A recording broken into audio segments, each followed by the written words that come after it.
एक छोटे से गांव के किनारे एक बूढ़ी माँ रहती थी। उसका नाम सावित्री था।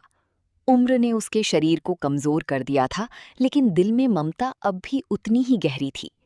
उसका एक बेटा था जिसे उसने बड़ी मेहनत से पाला था, लेकिन अब वो शहर में अपनी नई जिंदगी में इतना खो गया था कि माँ के पास आने का समय नहीं निकाल पाता था। सावित्री माँ अब अकेली थी। उसके छोटे से घर में सन्नाटा रहता, लेकिन उस सन्नाटे को तोड़ने वाला एक ही साथी था, उसका कुत्ता शेरू। शेरू हर वक्त माँ के आसपास रहता, जैसे उसकी परछाई हो। माँ जब भी आंगन में बैठती, शेरू उसके पैरों के पास चुपचाप लेट जाता। जब माँ रोती तो वो धीरे से उसके हाथ चाटकर उसे चुप कराने की कोशिश करता। दिन ऐसे ही गुजर रहे थे। एक दिन अचानक सावित्री माँ की तबीयत बहुत खराब हो गई। तेज बुखार ने उसे बिस्तर से उठा पाने की ताकत भी छीन ली। उसने कई बार उठने की कोशिश की, लेकिन हर बार गिर पड़ी। घर में कोई नहीं था। उसकी आंखों में डर था, लेकिन आवाज देने वाला कोई नहीं।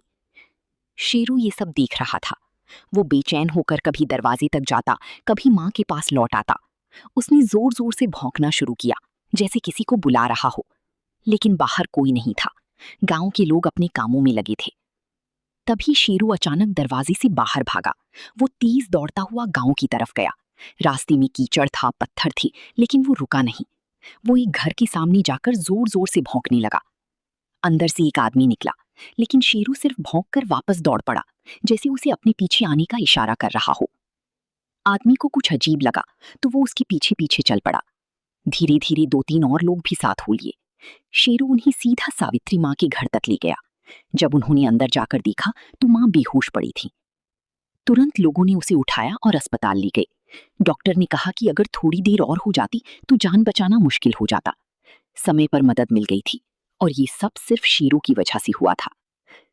कुछ दिनों बाद सावित्री माँ ठीक होकर घर लौटी। जैसे ही उसने दरवाजा खोला, शेरू खुशी से उछल पड़ा। उसकी आंखों में चमक थी, जैसे उसने अपनी दुनिया वापस पाली हो। माँ ने उसे अपने सीने से लगा लिया।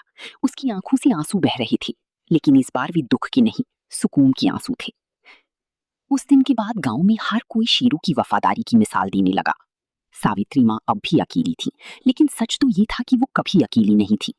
उसके पास एक ऐसा साथी था जो बिना बोले भी हर दर्द समझ लेता था, और बिना थके हर वक्त उसके साथ खड़ा रहता था।